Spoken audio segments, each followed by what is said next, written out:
This story is from Reddit user Clyde 2003. I used to work on the North Slope of Alaska. Here's one of my stories. I used to work on the North Slope of Alaska in the oil industry.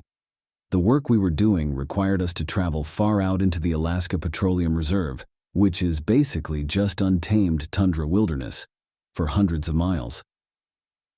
The oil companies would build these long ice roads in the winter that would lead to exploration drilling pads. Our job was to go out after they finished the initial drilling and test rock formations for their oil-producing qualities. It was mid-January. The sun hadn't quite come up yet. And when I say the sun hadn't come up, I mean in almost a month and a half. Polar nights are intense. The particular well site we were traveling to was about 60 miles west of Alpine, Alaska, deep in the wilderness. Our job took a week, but we finished and were headed back to camp to finish our hitch and go home. At the beginning and end of the ice roads are guard shacks that you have to check in and out of for safety. No cell reception and radios work only up to a distance.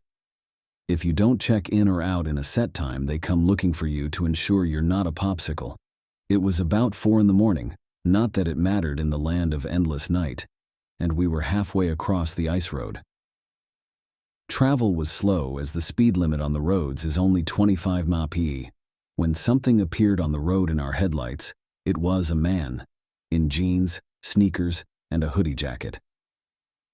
Walking down an ice road in wilderness tundra at 4 a.m, and it was -20 degrees outside. It's not unusual for the local Inuit people to be out this far hunting. Maybe his snowmobile broke down, and he's trying to get back to the guard shack. Seemed plausible. He didn't acknowledge us as our trucks rolled up next to him. He just kept shuffling forward. He didn't seem cold. His clothing, while totally not appropriate for this extreme weather, appeared warm and dry. We also noticed he wasn't Inuit, but Caucasian. I rolled down my window and asked if he needed any help and if he was okay. He still didn't acknowledge us, just kept shuffling forward. His face was completely blank, devoid of any thought or emotions. The other guys in my truck suggested that maybe he was in an accident and in shock. I continued rolling my truck alongside him as he trudged down the road, still trying to get his attention. Even in this extreme cold, I could occasionally get whiffs of a peculiar smell coming off him. He smelled acidic, if that makes sense. There was just a lot about this guy that made the hair on my neck stand up. The guy behind me in the truck's crew cab had had enough of all this. He rolled down his window and reached out to grab the guy. He later said he was just going to try and shake him out of his stupor. Before my buddy's hand could reach him, this walking popsicle spun around and latched onto my buddy's outstretched arm. He glared at my buddy and then at me with this look of pure rage, not removing his hand from his arm. If emotions had a physical temperature, this guy could have melted the entire tundra that night. My buddy groaned in pain as he tried to get his arm free from Mr. Popsicle. At that moment, this guy starts screaming in our faces. There was so much hate and rage and anger in that scream. It was absolutely terrifying. I slammed on the gas and spun out on the ice for a second before the wheels caught and launched us forward. Popsicle dude still had a hold of my buddy's arm and was trying to pull him out of the truck. He was running alongside the truck while the other guys in the cab held onto my buddy to keep him inside. After several moments, it could only have been a few seconds at most, my buddy tore free from this guy and we hauled ass to the guard shack another 30 miles down the road. We checked in with the guards and reported what we had just seen. The guard was looking at us like we were pulling a prank, but policy said they had to check it out regardless. My buddy's arm was sore, and when he pulled back his sleeve, there were noticeable bruises in the shape of a hand around his arm. We filed a report with the guard and were told to head back to our camp. None of us really wanted to talk about what happened, and it was a quiet drive the rest of the way. We flew home the next day. The next time we saw the guard at this shack, we asked him if they ever saw Mr. Popsicle on his patrols. He told us they searched up and down that ice road for a solid 12-hour shift and saw nothing, not even tracks in the snow leading off the road. He told us it was a good prank and that he'd get us back for making him waste a shift driving around. But it wasn't a prank. Who would make up a story like that?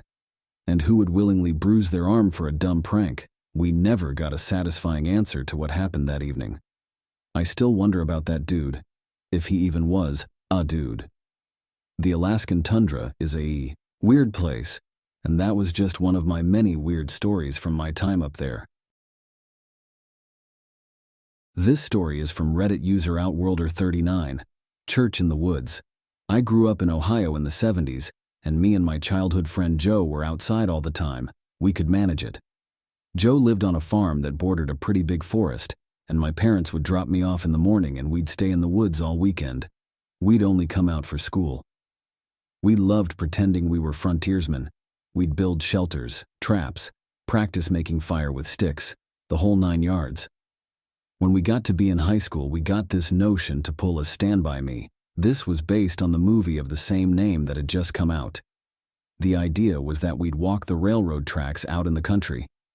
But instead of looking for a dead body, we'd find cool bridges to fish from and camp a little ways off the tracks. Of course, we knew this was dangerous, and we'd likely be trespassing. But we were kids. We had a lot of fun. We did find beautiful rivers. We discovered bridges no one went to. We fished. We hid from trains. At night, we camped in woods just near the tracks and made small hidden fires. Nothing bad ever happened. It was idyllic. In fact, it was so fun we did it multiple times. Never had a problem. After high school, me and Joe went our own ways. We both left home, but always stayed in touch and always tried to coordinate visits so we'd see each other occasionally. Well, one summer in the mid-90s, it worked out that we were both in town for about a week. We'd do stuff with family in the day, and at night we'd either catch drinks at a bar or sit outside Joe's house around a fire and talk about the old days. One night, me and Joe got to talking about our Stand By Me trips. Well, nostalgia and beer are a hell of a mix. Soon we decided to take a day, walk the rails, camp one night, and walk home. The day came. We started out early morning.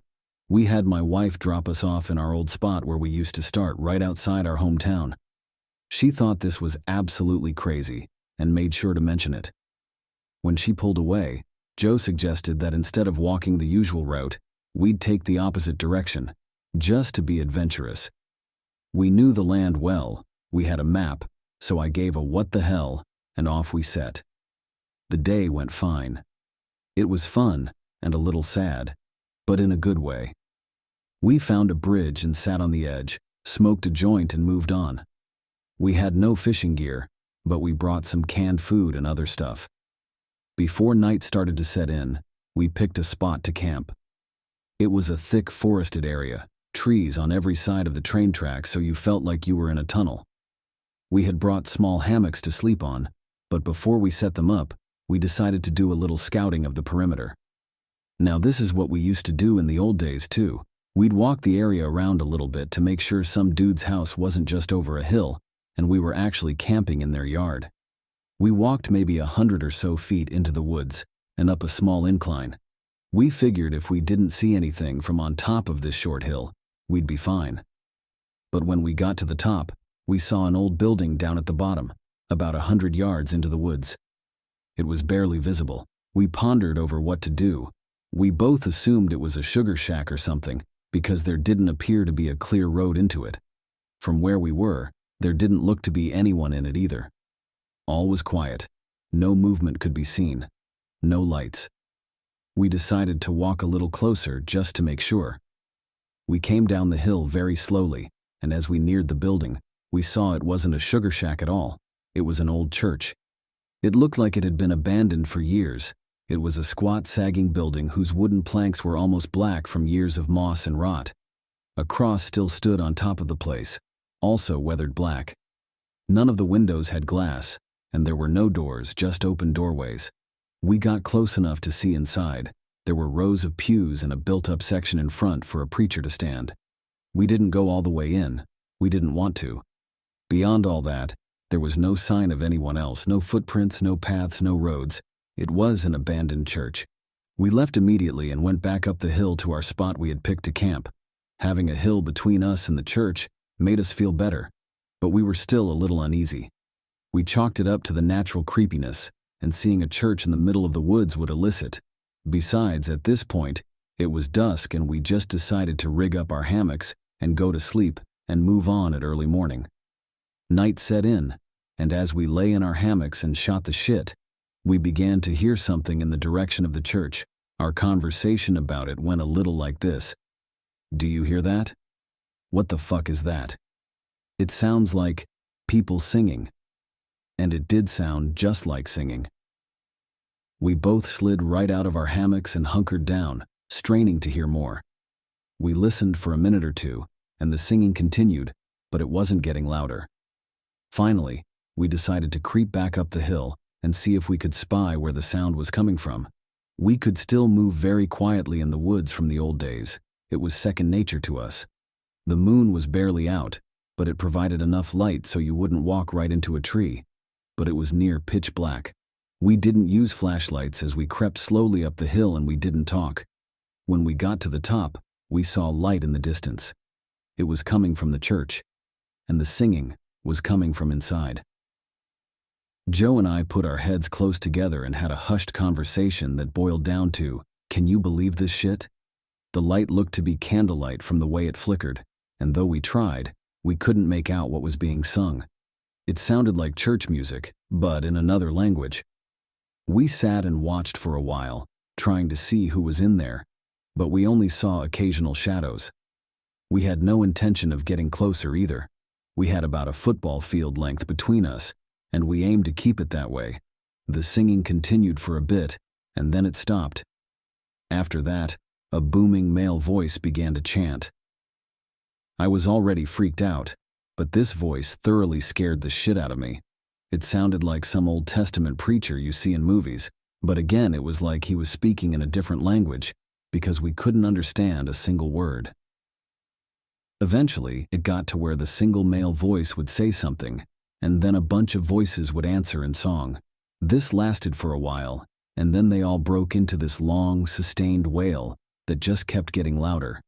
It got so loud and so disturbing that I covered my ears. Then it stopped. At this point, I was just getting ready to say, let's get the fuck out of here, when Joe put a hand on my shoulder and hissed, they're coming out.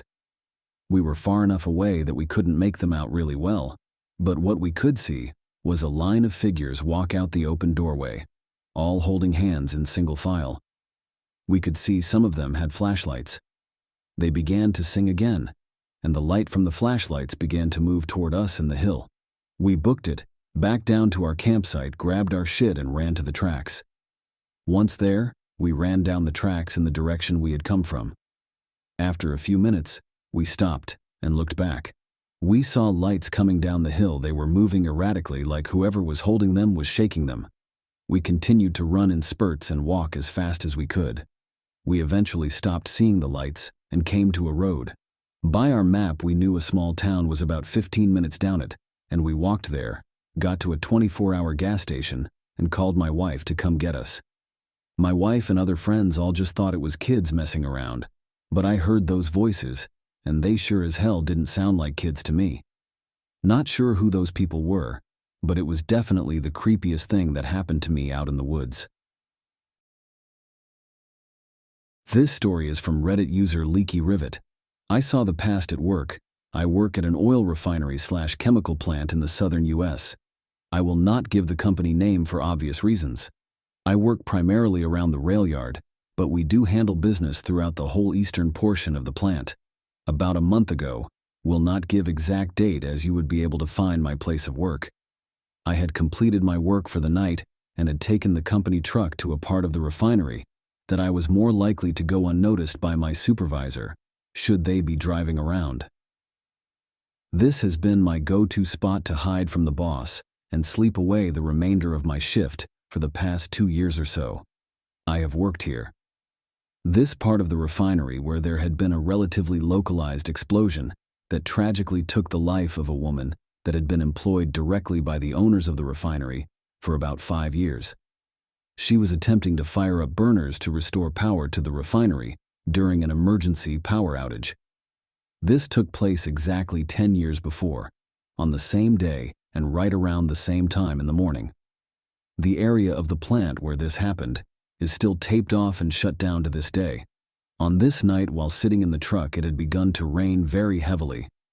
We had been in a relatively severe drought for the past several months, so the poor weather was welcomed by all, especially with the notice the plant had sent over the radio stating that there was lightning in the area and to stop work and find the nearest substantial shelter. I was watching a movie on my phone and finding it hard to stay awake with the sound of heavy rain on the roof of the truck. Sometime in the very early morning hours, although I can't be exactly sure of the time, I was awoken from my half-sleep by a huge orange glow that completely engulfed me. It was so intense I couldn't open my eyes past a squint due to the brightness. I could only describe it as being very similar to staring directly into the sun. I immediately recognized that I was in the middle of an explosion. However, there was absolutely no sound, no heat, and no fear.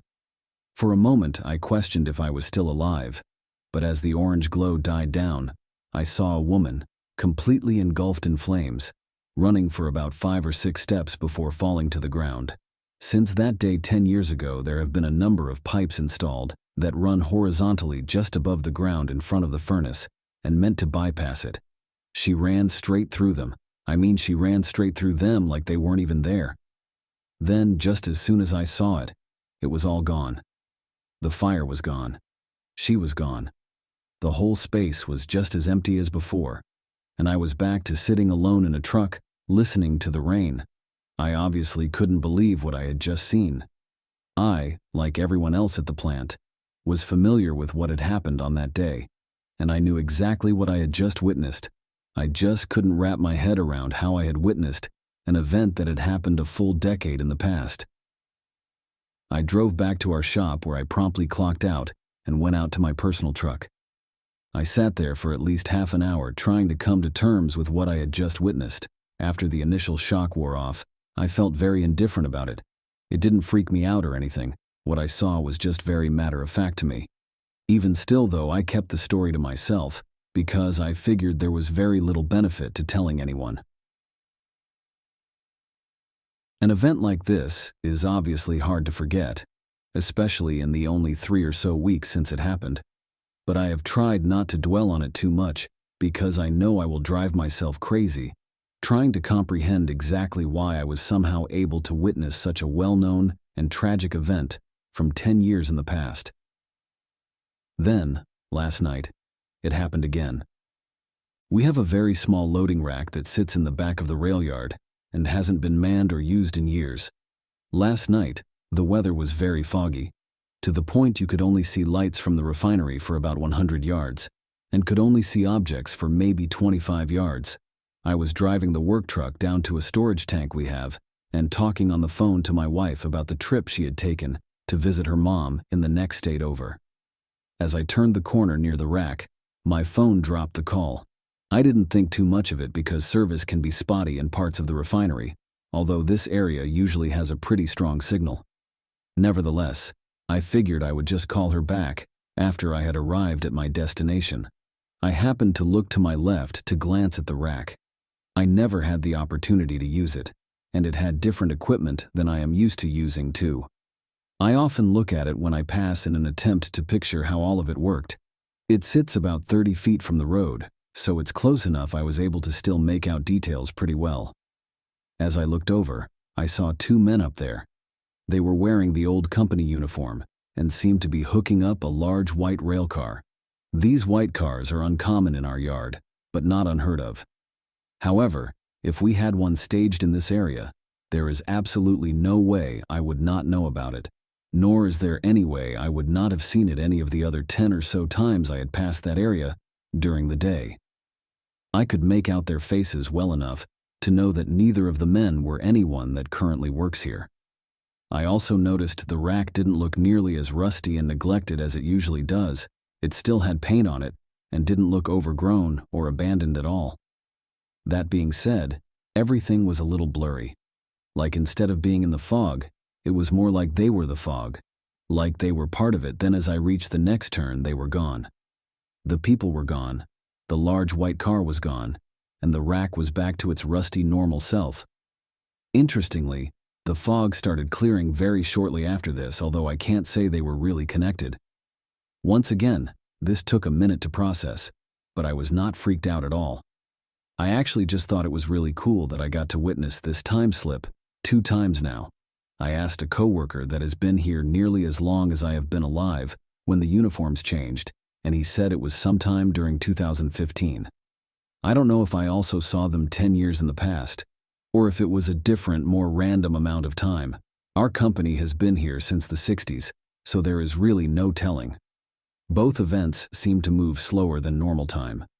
Not slow motion, just a little slower than normal. I don't know if this was actually time moving slower or if my brain was just taking longer to process what it was seeing. These are the only times in my life that I have ever experienced anything like this. I don't know if it has something to do with the plant, the area, or me. I will say the city where this took place is where one of the most well-documented UFO sightings/abductions took place. Maybe this is just a place where odd things happen.